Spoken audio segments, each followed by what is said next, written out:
Nobody wants to buy a boring house. Everybody wants to buy something that has this sort of energy that feels really good. It feels like the dream, right? That's our goal, is to create the dream that everybody wants to live in.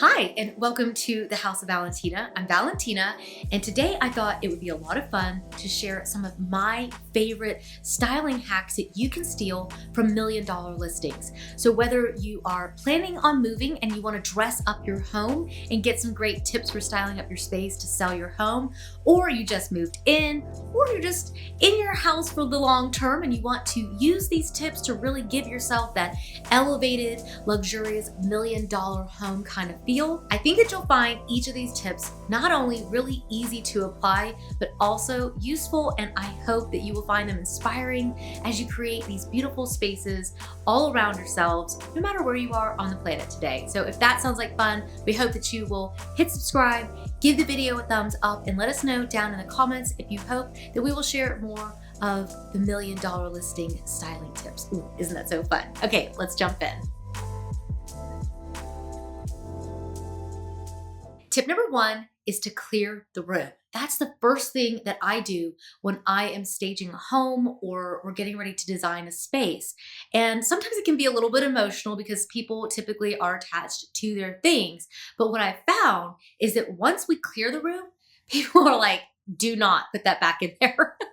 There's something about having a little bit of empty white space in your home that just feels like you've immediately gotten a lift. A lot of times it'll help you feel like, honestly, what people will say is that they feel like they got their life back, that now the space is clear and there isn't so much clutter and they don't feel obligated to put everything back in. They're like, no, just box it up. I'm going to have the giveaway pile and I'm going to have the attic pile. And I don't even have to ask them to do that because it's so transforming to clear the space of all the stuff. Then you can start making your decisions about what's going to actually go back in, what makes the cut for what goes back in. So I hope the next tips will help you clarify, once you've cleared the space, what you should be putting back in. Tip number two is to upsize basically everything. A lot of times what we've done is that we've bought furniture that's maybe a little bit too small for the space. Our accessories a lot of times tend to be a little bit small. So what we do, whether we're designing a home for someone to live in or we're designing it to sell, we like to always put back upsized furniture. Typically, you don't want to go too big to where it can't fit. That's a little bit different of a problem, but you want to make sure that your furniture really fills out your space, and also that the accessories that you put back in, they need to be upsized as well. So you want to make sure to put back maybe some large vases instead of having lots of little vases and little things on your shelves. What we like to do is have these anchor pieces. That's what I tell my clients all the time. What I do is I'm like, look, I've designed this room, and these are the items that are going to really carry the design. They're larger pieces that are going to really fill in the space on the shelves. And then afterwards, we can go back in, and if we're not styling it to sell, we would add back in some of those personal items and add them in. But you've got to have those large anchor pieces that visually carry the weight of the space. It will transform your bookcases, it will transform your tables, it will transform your entire space. It really is that important to have those really good anchor pieces that visually tell you what the room is all about. So some of the things that I include are the brass knots, the big coffee table books. It's the same stuff that we talk about over and over, but it changes from room to room depending on what the space is. Is it modern? Is it classic? We cater those pieces to the style, right, of what we're actually putting them into. But having that overall aesthetic is super important, and it will really help your space feel like everything has been thought out, and it really will help the design to feel overall like it's really pulled together. Tip number three is to upscale the finishes. So a lot of times it's really tempting, and as someone who just loves to go to Costco and I love to go to Target just like everybody else. It's really tempting when there's a lamp sitting in front of you that's, $29.99 to just buy whatever's sitting there. But a lot of times what we've done is that we've just bought something that was maybe a little bit casual. Maybe it wasn't really sophisticated feeling. It doesn't feel as elegant. It doesn't feel like $1 million home kind of lamp. So what you need to do is think about how you can upscale the accessories, upscale your lighting, upscale your blankets. It's really all about not price, because it's never about price. We still look at Target, and we still look at places like H&M Home, Zara Home. We buy off of Amazon, but we also look at places like One Kings Lane and First Dibs. We're really trying to get this feeling of luxury throughout the space. And so we shop wherever we want, but we're always looking for things that feel like they've really been thought out. They have a really good design to them. They feel substantial. They feel high quality. I think quality is the number one thing that we miss the most when we're shopping around. We just buy what's convenient rather than really stopping and taking a minute to find something that gives off a high quality vibe. Preferably, it will be high quality, so it will actually last you. And I think that it shouldn't be considered luxurious to have a quality piece, but there's something about it. It's that sort of, I don't know, it's a sort of patience, I think, about waiting for the right thing and making sure that what you put in really gives off that upscale vibe. So I'll leave some links down below for places where we've saved some ideas. So I've actually got an Amazon shop where you can shop our collections, which will give you a ton of ideas for the kinds of things that you should be looking out for and will really help you elevate your space. Tip number 4 is to use less pattern. A lot of times when there is a ton of pattern in a space, our eyes just don't really have anywhere to rest. So especially when we are staging $1 million listing, we don't want people to be distracted by all the patterns. We don't want them to necessarily see all the cushions and all the wallpaper and all the curtain fabrics and just fabrics and lots of patterns. It's too much. So what we typically do is that we play a lot with neutrals, and we play a lot with things that don't have a lot of pattern. It doesn't mean that you don't use any pattern, because then when you use pattern, it really has a really good impact. So let's just give you an example. So maybe on your sofa, you have a cream-based sofa, and then you've got velvet cream pillows on top of that. Then you could add a patterned velvet pillow with that, and that patterned pillow just really just livens that whole thing up, but it's not too overwhelming. So that's how we typically will stage a room. We stage the bedroom the same way. We don't want it to just be too distracting. We want it to feel really calm. We want it to feel very luxurious, almost like a hotel. It's a little bit neutral, but it's not going to be boring because all the finishes are really beautiful and the things that you've put in are really grand, and that will really help you. I think I'm getting ahead of myself. That's the next tip.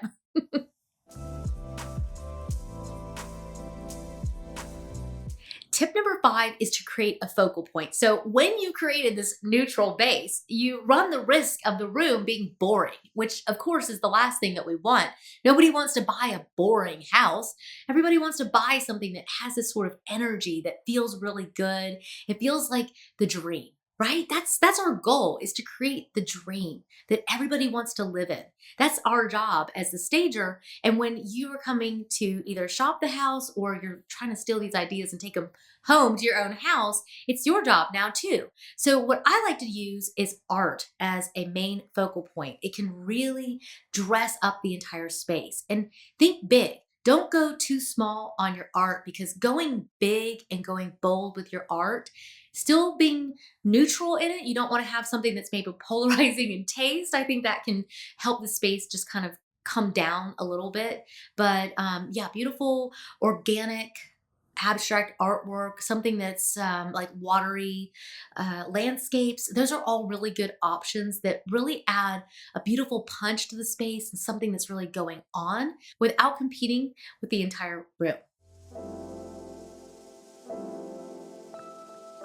Use mirrors. Mirrors are one of those things that just really elevate a space. They add a feeling of luxury, and they add the one thing that you always want to add to your space, and that is light because they reflect back the window light. Even if you have a room without windows, you're reflecting back maybe your lamps, and it just extends your space. It gives you a feeling of luxury. I like to think about brass framed mirrors. Whether you're classic style or you're a little bit more modern, there's always a mirror out there that can really just jazz up your space and really just give you that sort of luxurious feeling. I think a lot of times of Chanel, she was pretty much obsessed with mirrors. If you've ever seen her location at Rue Cambon, it's all mirrors and it just gives that feeling of luxury. And I think she was onto something because it really just adds that sort of specialness to a space. And it doesn't have to be expensive. We buy mirrors all the time at places like IKEA or Amazon. So again, those are the kinds of things that you will find in the list that we have down in the description box. Add lighting. Lighting is really, really important. It's important even when you're just decorating your house, but when we are doing a listing, it is super important because lighting really changes the ambiance of the space. So whether you're adding table lamps, floor lamps, or you really need to invest and put in some overhead lighting, your lighting will completely transform your space. Now, when it comes to lighting, it's not just any lighting. Any lighting definitely will really dress up your space and give you that really good ambiance, but we want to do a little bit more when we're doing $1 million listing. We want it to feel special. We want it to feel like there's something extra about it. So we try to shop around for brass lamps, something that has a really great sheen to it, something that feels a little bit more upscale. So we shop at places again like Pottery Barn, even at Target is a great source. We'll look around and try to find pieces that have that sort of sophisticated elegance to them, something that feels really high end, even if it's on a budget. And then every now and then we get to really splurge and spend lots of money. So that's really fun too. But you don't have to spend a ton of money, but the materials themselves are really important. So right now I've been seeing a lot of alabaster and marble, and those materials just really read as more high end, even if you aren't necessarily spending more on them. Check out the links below. I want to make sure that you guys can see what I mean and make it easy for you to kind of look at the ideas, and that way you can find them wherever you are. If that makes any sense. But they may not be in the US, so okay, that's enough.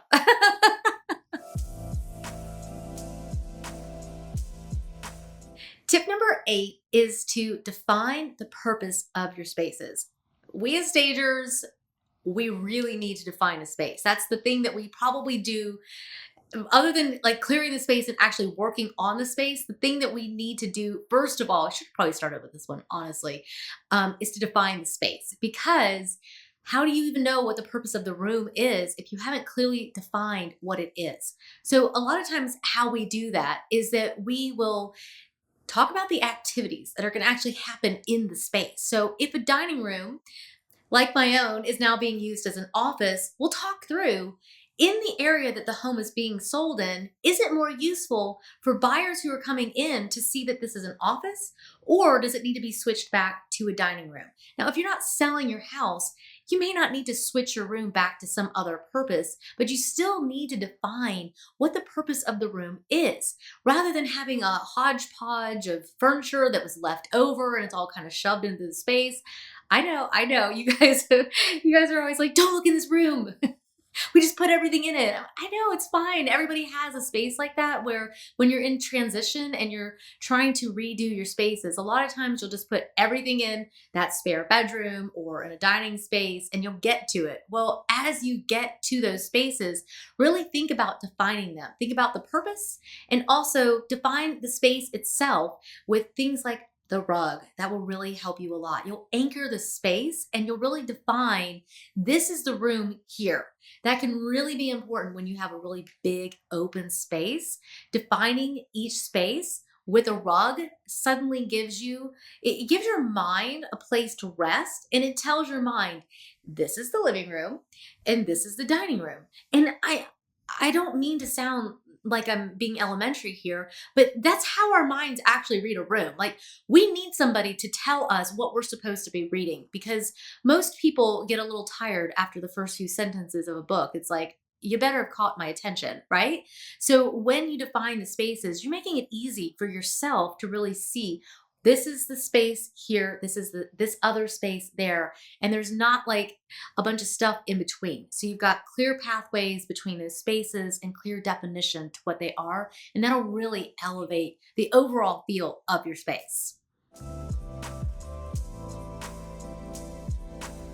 Tip number 9 is to create flow. So we've already kind of alluded to this one. You need your separation of your spaces. You need to have walkways in your space. I see that all the time where there's too much furniture in the walkways and you're having to make a zigzag pattern. When we're working with our architects, the number one thing that they are concerned with, it's like always the thing that they talk about is the walkway. That you need at least 35 inches to be able to walk through a space. And a lot of times, if we're in a larger home, or maybe we know that the client is really tall, you got to have 35 inches, period, no matter what your size. If you're little like me, you can kind of get through a small space. But if somebody's larger, a lot of times guys are really tall. You could have a 6'2" guy and he's 300 pounds and he can't maneuver through the space. And it just makes the space feel really small and it takes away the luxurious feeling of the space, because I think the ultimate luxury is space itself, right? That's probably Jack's looking at me like, that should have been a tip, honey. Okay, fine. That one should be its own tip. But I think that creating your space is really important and creating the flow is really important. The other aspects to consider when you think about flow is how you actually move through the space. So when you think about your coffee table, we say, scale up your coffee table, scale up your coffee table. You still need room to be able to walk into your living room and sit down without your legs rubbing against the coffee table. And a lot of times a round coffee table will give you visual flow. I use abstract hide rugs all the time in abstract spaces to create the idea of flow in the room, because it, rather than a round rug, which I have no idea why I hate round rugs. I don't know. It's just not my thing. But round rugs are just kind of, I don't know. I shouldn't probably even tell you guys this. I'm like polarizing here. A round rug just feels strange to me. It feels like an island. And whereas a hide that has a more amorphous shape can take a round area and just break it up a little bit, so it doesn't feel like everything's sitting on a little donut. So that's why I like to do the hides, because they break it up a little bit. But I won't hold it against you if you want to use a round rug in a space with a round table. But these are the kinds of things. Rounded back furniture is another thing that you could use as well. These are the kinds of things that will really transform your space and give you a lot of really good flow so that it feels like you have so much extra space. And that is where the real money is. Our final tip for today is to add luxurious textiles. I know. It wasn't going to be a video at House of Valentina without that. I might as well just grab my coffee and mention pillows and blankets because I can't help it. If you are a regular subscriber and you like blankets and pillows, just go ahead and hit subscribe, because we're just going to be friends, because I talk about it all the time. Your textiles are so important to your space. They really, really add a feeling of luxury. And when we're staging $1 million home, we want to make sure that the materials that we are putting into the home really give off that really luxurious vibe. We want it to feel expensive. I mean, honestly, why would you want to spend $1 million on something that doesn't feel like it's worth it? You want something that feels special. That's the real key that you're looking for. So even if you have a country estate and you want something that's a little bit more informal, the type of cotton that you use is really important. You want to look for something that's really thick. You're looking for high quality. You might be looking at something that has a little bit of piping to have some detail. These kinds of things really, really matter. Now, most people would be able to add velvet to their pillows. You could add it to your bed. I love a velvet coverlet. I found one recently for my own bed at Target. So you don't have to spend a lot of money to find these really beautiful things. I bought shams off of Amazon that are amazing, and they're velvet, and they totally dressed up the $1 million home that we showed recently, even on our channel. So the textiles really are important. And I think you really need to think about all your textiles. Think about your sofa, your upholstered items, and what you're putting on them. And it really will give you a very high-end feel. I'll leave suggestions along with the others down below in the description box so that you can see what items that I'm looking for when I'm shopping and I'm looking for what will be high-end. Because even my mom asked me recently, she's like, but how do you know what looks high-end and what doesn't? And I'm like, I don't really know. I don't know how to, I don't know. How do you know? I think a lot of it's just experience and kind of being in this for a really long time. And you can just look at something and it feels like it has really good quality to it, that the fabric was made really well. And that's what I'm on the hunt for. I'm really looking for that little nugget in the sea of pillows at maybe somewhere like Home Goods or at Target. I'm looking for that one thing that was made really well. That's just like, yes, that is such a good item. So I'll leave all the links for that down below. But I hope today has inspired you that even if you aren't shopping for $1 million home, even if you aren't living in $1 million home, you can certainly have $1 million style in your space. And it's totally achievable no matter what your budget is. And I just hope that you found inspiration and some really helpful tips and ideas that I get excited because these videos come from our real life when I'm doing my own space and I'm like, oh, what is it that it's missing? Okay, sometimes it's a little harder to operate on yourself. So it's easier when I'm working on my clients' homes to choose exactly what they need. But when you're working on your own, sometimes it's just good to have these good reminders of what's gonna really work for you and just to really think through all of it and have that kind of at front of mind as you make those big decisions for your home. So thank you again for stopping by. So make sure you hit the subscribe button, give the video a thumbs up. Let us know down in the comments if you love these kind of videos. We'd love to be able to make more because we kind of geek out over this stuff. But also don't forget that we have some really great playlists that are totally binge worthy and we've got them linked down below. You can check out our channel, see the $1 million homes that we've staged, see the $1 million homes that we've designed for our clients who are living in them, and check out the other tips and tricks. We shop at places like IKEA and we love to be able to share all our great finds with you, and you'll find all of that down in the description box. So thank you again for stopping by and I will see you in the next one. Bye.